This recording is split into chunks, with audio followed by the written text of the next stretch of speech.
নমস্কার বন্ধুরা, জয়গুরু রান্নাঘরে আবারও স্বাগতম। তো আজকে আমি একটা নতুন রেসিপি নিয়ে এসেছি। এটা রেসিপি বলতে ডিম সোয়াবিনের কষা করব। তো কিভাবে করব ওটাই আপনাদের দেখাবো। তো দেখুন, আমি কড়াই উনানে বসিয়ে দিয়েছি। তো আমার এই যে গ্যাসে কড়াই বসানো হয়ে গেছে। এবার ডিমটা ভেজে নিব। ডিম আলু তো ভাজতে হয়, এটা আপনারা জানেন সবাই। আমি লবণ হলুদ মেখে নিব।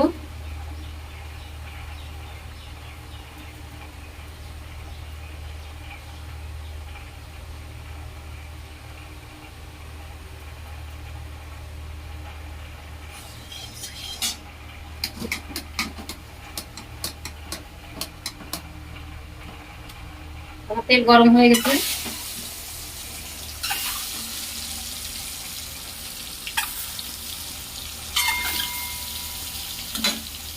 এবার আমি এই যে সোয়াবিন গুলো গরম জলে ভিজিয়ে রেখেছিলাম, এখানে 1 প্যাকেট সোয়াবিন আছে।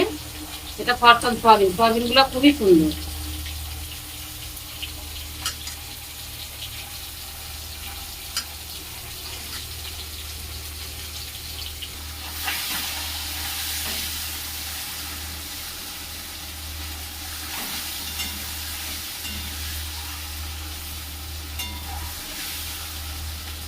ডিম আলু সোয়াবিনের কষাটা এত ভালো লাগে খেতে, একবার করলে আপনারা বুঝতে পারবেন। আমি আগে করছি, আপনাদের দেখাই আগে, তাহলে আপনারা পরে আবার দেখে একটু করবেন।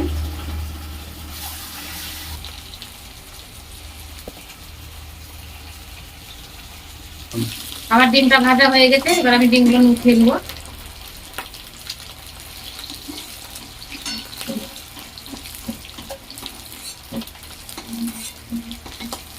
এবার এই তেলটাতে, ডিম ভাজা তেলে আমি সোয়াবিনটা ভেজে নেবো।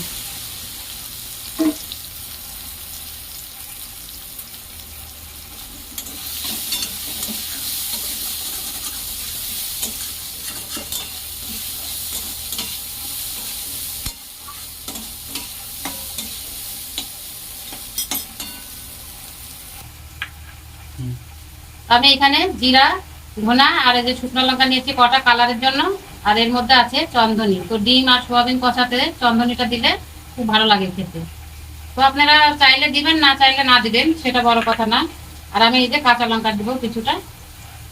তো আমি এই যে মশলা এগুলো আমি বেটে নিই। আর পেঁয়াজ রসুন তো আছে।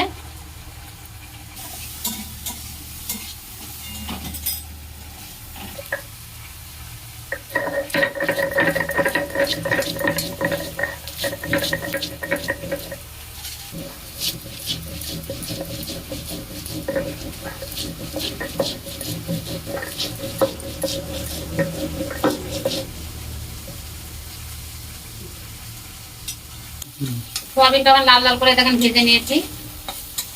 একদম বেশি কড়া ভাজবেন না।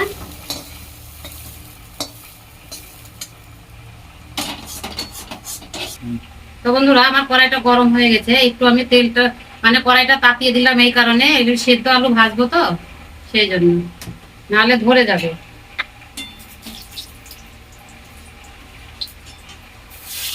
এই যে আমি সেদ্ধ আলুটা ভেজে দিচ্ছি।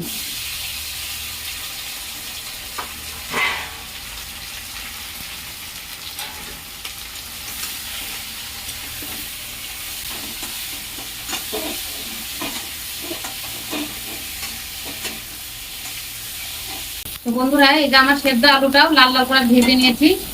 এবার এটাকেও আমি নামিয়ে নিই।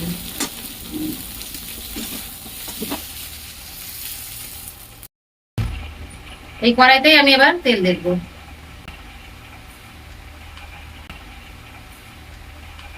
আমি ফোড়নে দিয়ে দেবো শুকনো লঙ্কা, তেজপাতা, আর দিয়ে দেবো জিরে।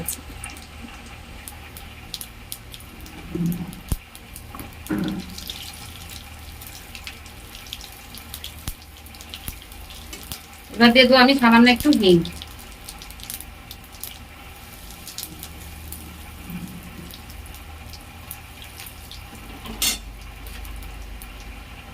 বন্ধুরা, আমি রসুন, এই ডিম আর সোয়াবিন কষাতে গোটা রসুন দেবো। এটা একটু তেলে ভাজা হবে। আর আমি এই সামান্য কটা একটু পাটাতে ছেঁচে নেব।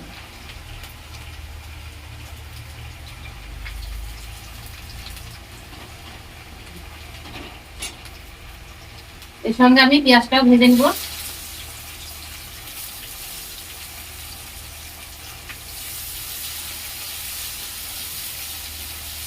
তো পেঁয়াজটা ভাজা হতে হতে আমি মশলাটা এবার তুলে নেব। তো বন্ধুরা এই যে আমার পেঁয়াজ আর রসুনটা ভাজা ভাজা হয়ে গেছে। আমি গোটা রসুন এগুলো দিয়েছিলাম, সব কোয়াগুলো দিয়ে। আর এইখানটায় আমি কাঁচা লঙ্কা আর হচ্ছে এইখানে কাঁচা লঙ্কা রসুনের কোয়া আমি 4-5টা ছেঁচে নিয়েছিলাম, সেটা আমি এবার এইটার সঙ্গে কষাবো।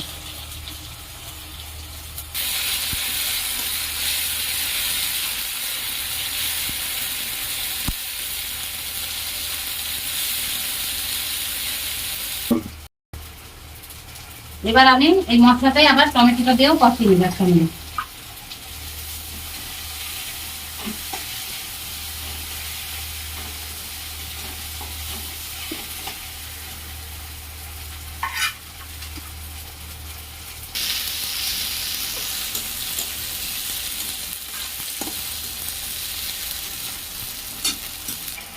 এবার আমি মশলাতে লবণ দিয়ে দেবো স্বাদ মতো, আর দিয়ে দেবো হলুদ।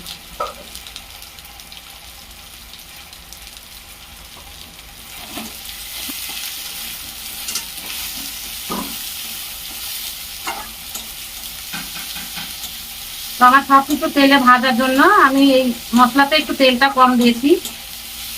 এটা আমি জল দিয়ে কষাবো।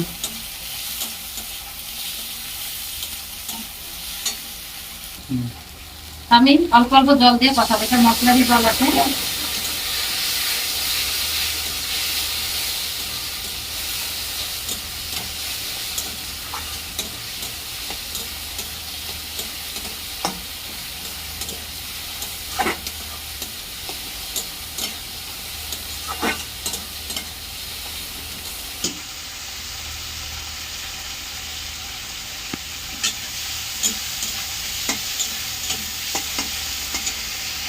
তো বন্ধুরা আমার মশলাটা কষানো হয়ে এসছে, এটা অর্ধেক। আর এবার জিরা, এর মধ্যে ধনা, আদা আর হচ্ছে সামান্য একটু চন্দনী আছে।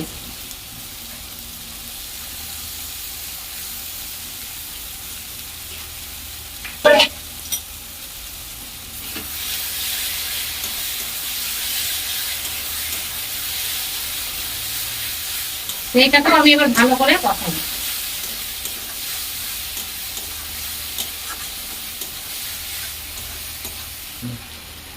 মশলাটা আমার কষানো হয়ে এসছে, একটু চিনি দিয়ে আবার কষাবো, সামান্য একটু চিনি।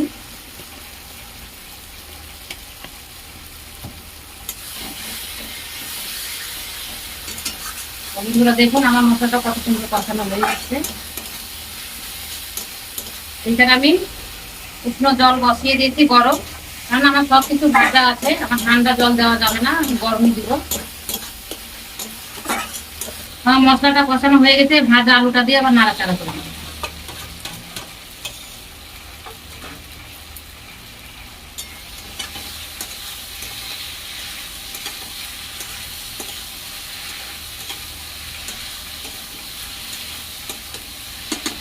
তো বন্ধুরা আমি যে সোয়াবিন কটাও এর মধ্যে দিয়ে নাড়াচাড়া করে নেবো।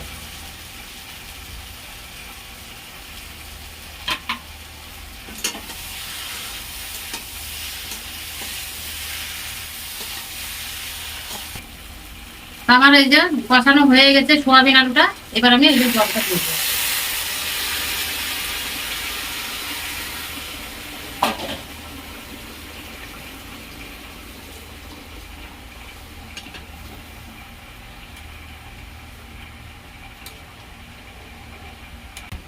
তো বন্ধুরা আমি এই যে ঝোলটা দিয়ে দিয়েছি। তো সবই তো আমার সেদ্ধ করাই আছে, তো আমি অল্প ফুটাবো, ফুটিয়ে আমি তারপরে ডিমটা দেবো। একটু ঢাকা দিয়ে দিই।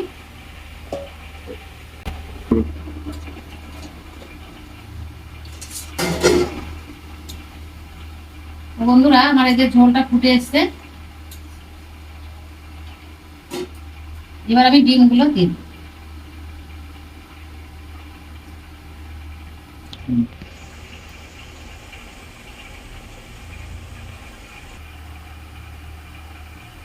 আমার সব মশলা তো দেওয়াই আছে, হলুদ লবণ সব দেওয়া আছে, এবার আমি ঢাকা দেব। তো বন্ধুরা আমি যে রান্না করছি আপনাদের কেমন লাগে না লাগে আপনারা কিন্তু অবশ্যই জানাবেন, কেননা না জানলে তো কিছুই বুঝতে পারবো না আমি রান্নাটা যে করছি আপনাদের ভালো লাগে কি লাগে না। তো আপনারা সবাই দেখবেন, একটু কমেন্ট করবেন, শেয়ার করবেন, তবে তো হবে। আমার তো কতদিন হলো রান্না ছাড়া, কিন্তু আমার তো সেরকম ভিউজ হয় না। জানি না আমি হয়তো খারাপ করছি কি ভালো মন্দ, সেটা আপনারাই বলতে পারবেন। তা আমি, যাই হোক, আমার রান্না তো অনেক ছাড়া হয়ে যাচ্ছে, কিন্তু কাজের কাজ কিছুই হচ্ছে না। তো বন্ধুরা, আপনারা সবাই সাথ দিবেন, না দিলে কি করে হবে। তো চেষ্টা করছি আমিও রান্না ছাড়ার। আমার একটু অসুবিধা হয় অনেকই, তো এটা বলা যাবে না। তো কোনোদিন হলে আমি এটা আপনাদের সঙ্গে হয়তো শেয়ার করবো, এখনো করবো না।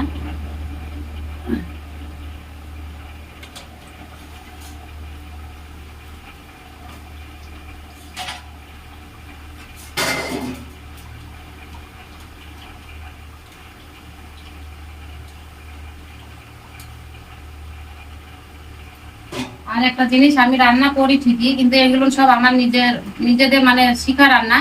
আমি কারু দেখে টপ করে রান্না করি না, কেননা পরবর্তীতে আমাকে যদি কেউ জিজ্ঞাসা করে আপনি আমাকে এই রান্নাটা করে খাওয়ান, তা আমি হট করে করতে পারবো না। তো সেই জন্য আমি যেটা জানি, আমার ঘরোয়া রান্না যেটা ভালো হয় আমি সেটাই করার চেষ্টা করি, আপনাদের সামনে তুলে ধরারও চেষ্টা করি। তো যাই হোক, ভালো হলে অবশ্যই আপনারা জানাবেন, আমিও খুশি হব একটু।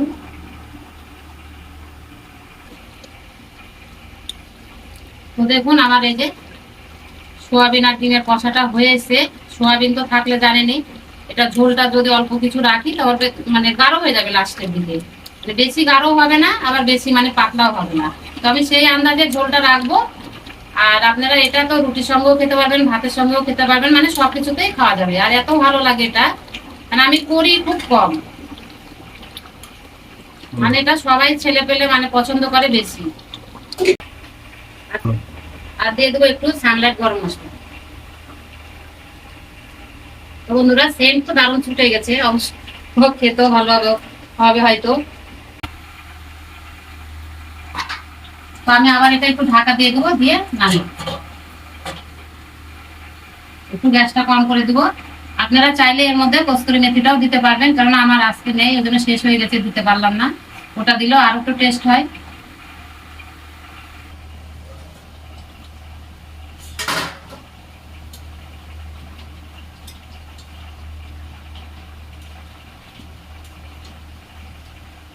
তো আমার এই যে গ্যাসটা অফ করে দিলাম, আমার হয়ে গেছে রান্নাটা।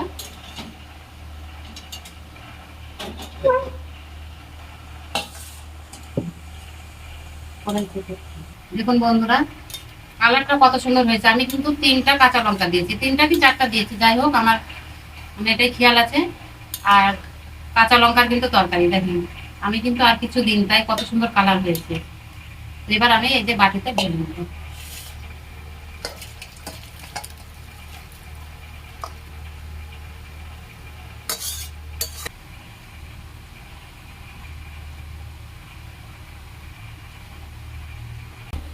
তো যাই হোক, আমি যেভাবে রান্না করলাম আপনারা দেখবেন অবশ্যই ভিডিওটা। আর যদি ভালো লেগে থাকে তাহলে আপনারা অবশ্যই কমেন্টে জানাবেন। জানালে আমি মানে বুঝতে পারবো যে না, আপনারা আমার ভিডিওটা দেখেছেন। তবে আর কিছু বলার নাই, আপনারা এইভাবে একবার করে খেয়ে দেখবেন কেমন লাগছে। তো বন্ধুরা, ডিম আর সোয়াবিনের কষা যদি আপনাদের ভালো লেগে থাকে তাহলে অবশ্যই আপনারা কমেন্টে জানাবেন। আপনারা সবাই ভালো থাকবেন, সুস্থ থাকবেন। ধন্যবাদ।